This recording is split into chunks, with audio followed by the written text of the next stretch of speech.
Gabriel's Wing, a study into the religious ideas of Sir Muhammad Iqbal by Annemarie Schimmel, is an insightful examination of the philosophical and religious thoughts of Sir Muhammad Iqbal, a prominent philosopher, poet, and politician in British India who is considered one of the great thinkers of the Islamic world.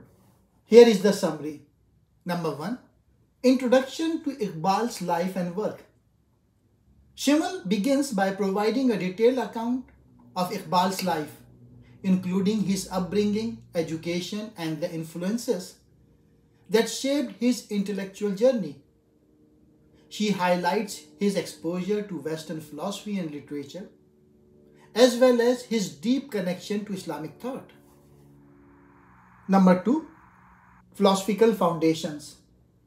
The book delves into Iqbal's philosophical ideas, particularly his concept of the self, Khudi, and the importance of self-realization and individuality. Schimmel explores how Iqbal's ideas were influenced by both Eastern and Western philosophies, including the works of Rumi, Nietzsche, and Bergson. Number 3. Religious and mystical thought. Schimmel examines Iqbal's religious views, focusing on his interpretation of Islamic mysticism, Sufism, and his emphasis on a dynamic and evolving understanding of Islam. She discusses his critique of traditionalism and his call for a reformation within the Islamic world to reconcile faith with modernity. Number 4. Political and social ideas.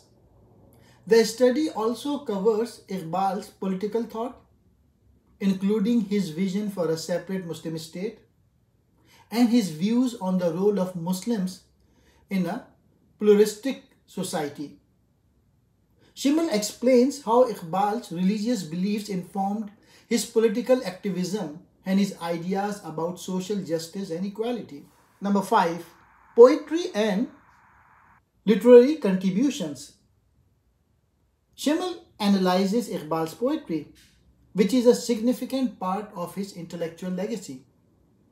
She discusses the theme, symbol, and literary techniques in his work, demonstrating how his poetry serves as a vehicle for expressing his philosophical and religious ideas. Number 6.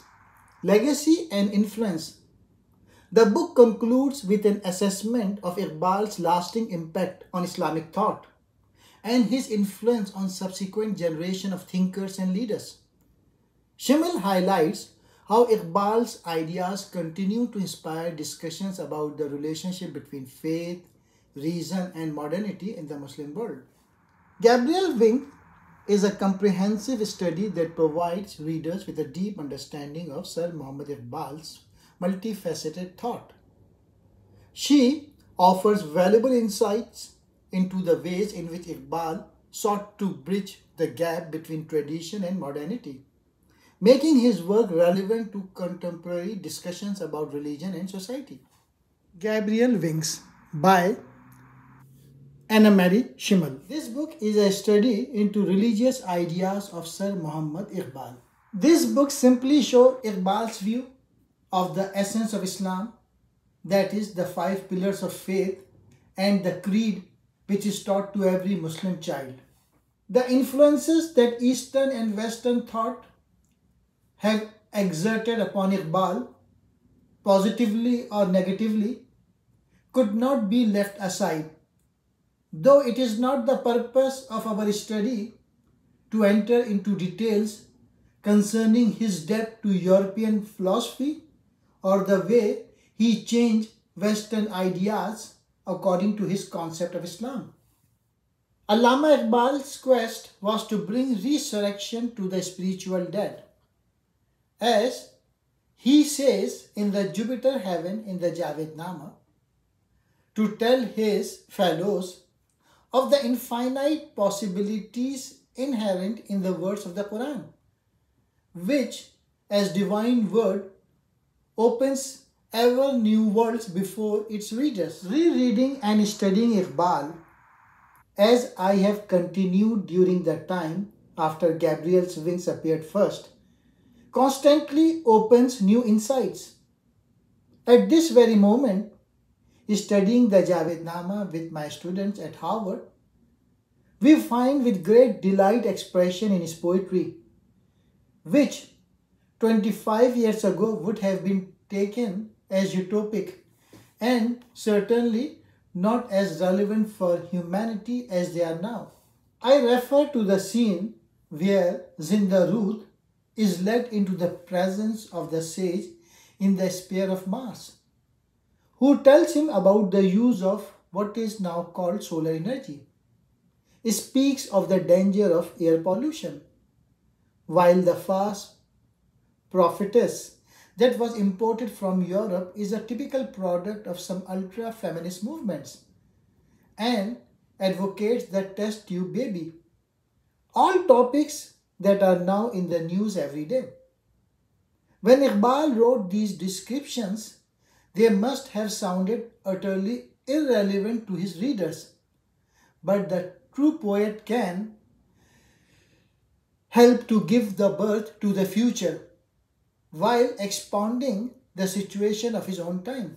In discussions with Europeans and American friends, I often found that it is the dynamic character of Iqbal's poetry that attracts them most, a dynamism which is quite opposed to the more static worldview as presented by more mystically inclined students of Islam and Muslims.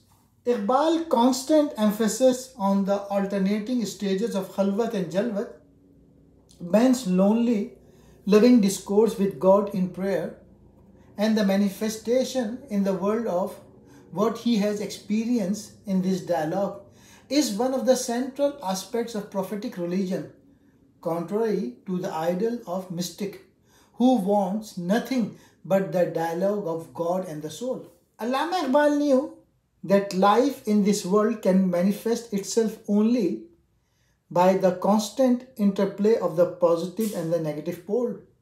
As the Chinese traditions calls it the yang and yin principle. Does not God, the absolute one and unique, manifest himself under the appearance of his Jalal and his Jamal, his Qahar and his Jabrut? Both aspects, beauty and majesty, mercy and justice, belong together, pointing to the one beyond them. It is important to see that Rumi had used the term Khudi in the sense of the spiritual, unperishable self of the human being. Iqbal's philosophy of prayer that brings the lonesome human being into contact with the divine reality. Iqbal saw life as a never-ending quest, a journey into infinity, not resting in the beautiful rose gardens of Iran or in the tempting, glittering avenues of the Western world, not even in the gardens of paradise. It is a journey through deserts and mountains towards the symbol of divine presence, the Kaaba. In Bangedara, Iqbal saw himself as the bell at the camel's foot, which leads the pilgrims to the homeland of their religion. I sincerely hope that Iqbal will continue to inspire the people of Pakistan by teaching them the important role of the human being as the Khalifa of God, working on his earth. Mir Jafar had been depicted by Iqbal in the Javednama in the darkest possible colors. Even hell does not want to pollute its fire with this traitor, nor with Sadiq of Deccan, the betrayer of Tipu Sultan. The year 1799 is extremely important in the history of the world, of Islam. In this year fell Tipu, and his fall meant the extinguishment of Muslim hopes for political prestige in India. Thus, in the year 1799, the political decay of Islam in India reached its climax. The 3 years in Europe had opened new horizons to Allama Iqbal. Though his knowledge of European philosophy was wide enough already in Lahore, the contact with European civilization impressed him deeply. The Asrar-e-Khudi were a shock therapy for almost all of Iqbal's friends and admirers. One must think of the highly negative significance in Persian of the word Khudi, self, with its implication of selfishness, egotism, and similar objectionable meaning. Iqbal gives this word a new meaning as self, personality, ego, in an absolutely positive meaning. Iqbal held that the Indian Muslims had been corrupted by the influence of Persian ideas and had forgotten almost everything of true Arabic Islam and its ideals. Now he wanted to show here real Islam without veil. The accustomed ideals of self surrender, of quietism, of languishing nostalgia were abandoned, and a new doctrine of the self put forth. Man is the vicegerent of God. He has strengthened his personality and to cooperate with his Creator. Iqbal said about himself, I have no need of the air of today. I am the voice of the poet of tomorrow. Regarding Asrar-e-Khudi, in spite of a few admirers, a whole set of problematic literature rose around his poem, accusing the poet of unlawful pride and wicked egotism. A new collection of Persian poetry came out, the Zabur-e-Ajam, Persian Poems, in 1927, and it has been said that this book was dearest to Iqbal of all his literary products. The lectures, which were published under the title 6 Lectures on the Reconstruction of Religious Thoughts in Islam, are the philosophical essence of Iqbal's work. He wanted to represent a new Islam, and the title is likely to bear an implied allusion to the vivification of the science of religion. Iqbal himself described the aim of these lectures. The philosophy of Islam will be shown in terms of the modern philosophy, and if there are imperfections, defects in the old ideas, then they shall be removed. My task is merely constructive, and in this construction I shall take into consideration the best traditions of Islamic philosophy. A real evolution of the work is probably only possible when these lectures read in the context of Iqbal's poetry. A number of misinterpretations of the lectures can be avoided by a careful study of Iqbal's poetry. Iqbal wanted literature to be optimistic. This is also the reason for his criticism of Hafiz, who is poetical art, if taken only as art, he highly admired, but who did not sharpen the sword of the self. Iqbal himself was not fond of outdoor amusements and therefore praises Islam, which has essentially no amusements, no theatres, no music halls, no concerts, and better so. The desire for amusement, once satisfied, soon become insatiable. The experience of European countries clearly proves this deplorable fact. The absence of amusement in Muslim countries indicates neither poverty nor austerity nor bluntness of the sense for enjoyment. It reveals that the people of these countries find ample amusement and enjoyment in the quiet circles of their homes. Iqbal saw clearly when exposing this simple ideal, which has remained the ideal of millions of Muslims all through the centuries, how dangerous the impact of European amusements would prove for the younger generation. And it was unquestionable for him that none of the poetical arts or music or painting which were introduced from the West would be able to uplift people spiritually and morally. Iqbal has condemned the official poetry which was in use in all Islamic countries as funeral of love and intoxication. Iqbal said, I have no interest in the art of poetry, but I have some special intentions for the declaration of which I have chosen the way of poetry because of the state and traditions of this country. Iqbal is concerned only with his doctrine of self and his strive for the new life of Islam in India. Religion is described thus as a power of the utmost importance in the life of individuals as well as nations. Activation of individual and community, that is for Iqbal the meaning of religious experience.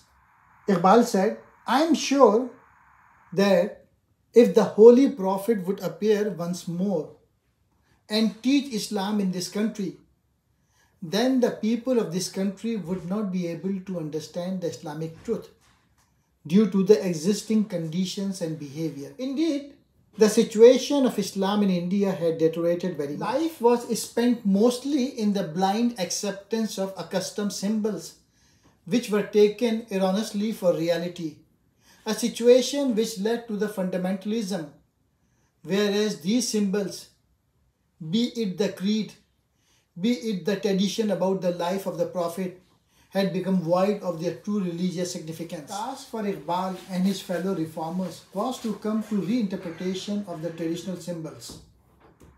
The poet Iqbal had once made mention of the four deaths which threaten the Islamic world of today: the Sufi Sheikh, the Maula, the moneylender, and the governor. The reformers found the world of Islam ruled by three main forces, and they concentrated their whole energy on creating a revolt against these forces. A. Maulaism. The ulama have always been a source of great strength to Islam, but during the course of centuries, especially since the destruction of Baghdad, they became extremely conservative and would not allow any freedom of ijtihad, that is, the forming of independent judgment in matter of laws. The Wahhabi movement, which was a source of inspiration to the 19th century Muslim reformers, was really a revolt against this rigidity of the ulama. Thus, the first objective of the 19th century Muslim reformers was a fresh orientation of the faith and a freedom to reinterpret the law in the light of advancing experience. B. Mysticism. The masses of Islam were swayed by the kind of mysticism which blinded actualities, enervated the people, and kept them steeped in all kinds of superstitions. From its high state as a force of spiritual education, mysticism had fallen down to a mere means of exploiting the ignorance and the credulity of the people. C. Muslim kings. The gaze of Muslim kings was solely fixed on their own dynastic interests, and so long as these were protected, they did not hesitate to sell their countries to the highest bidder. Among these four, it was especially the mullah, as representative of the accustomed lifeless religion, and the sheikh, whom he attacked violently from the first to the last of his life. Mullah is for him the representative of the traditional way of those who learn by heart meticulously texts and juristic decisions which they themselves don't understand, and who impose upon people innumerable religious and ritual prescriptions without knowing their inner meaning. Iqbal was convinced that the traditional mullah would gradually declare him an unbeliever, as it had been already done because he had translated the Gayatri into Urdu. Iqbal writes that today one will scarcely find any more ignorant Muslim than the mystical leaders. Iqbal regarded the monastic philosophy as one of the main causes for the material and spiritual decline of the East since the 13th century. Misunderstood tawakkul, trust in God, deteriorated into an inactive quietism which accepted the evils of this world as sent by God and therefore inevitable. That was, according to him, the result of the monastic interpretation of the Muslim creed. A religion which does not animate in its followers the fire of life deserves indeed to be called opium for the people. And the great danger of Mullaism. Iqbal addressed his countrymen: "You have reconciled yourself to the slavery of the West. My grudge is against you, not against the West." Iqbal has even exchanged correspondence with the rector of the Azhar in Cairo, the famous modernist Mustafa al-Maghrabi, and discussed with him the idea of an Islamic culture center in Punjab. It is noteworthy that Iqbal did not preach a political pan-Islamism as Jamaluddin Afghani had done. For Iqbal, pan-Islamism was not a political but a humanitarian ideal.